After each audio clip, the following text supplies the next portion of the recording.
السلام عليكم. أنا جايبة لكم النهاردة كنز. صلوا على النبي عليه أفضل الصلاة وأزكى السلام. ربنا يسعد صباحكم يا رب.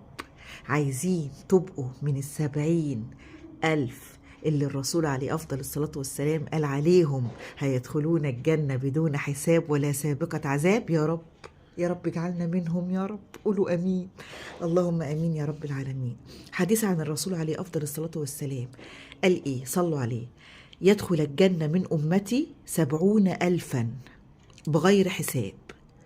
الصحابة ردوا عليه عايزين نعرف مين 70,000 اللي هيدخلون بدون حساب ولا سابقة عذاب يا رسول الله عليه أفضل الصلاة والسلام. من هم؟ الصحابة قالوا له من هم يا رسول الله؟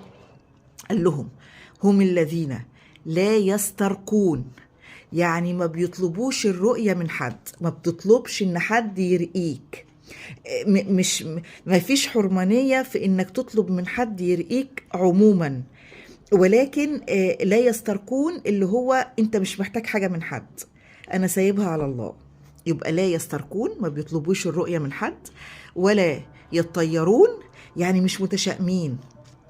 ما يجيش مثلا حد يقول لك ايه انا رقم 13 ده رقم استغفر الله العظيم عليا، انا يوم الحد ده يوم معرفش ايه، اللي هو متشائم في حاجة معينة بتخليه متشائم. يبقى لا يسترقون، لا يطيرون مش بيتشائموا بحاجة.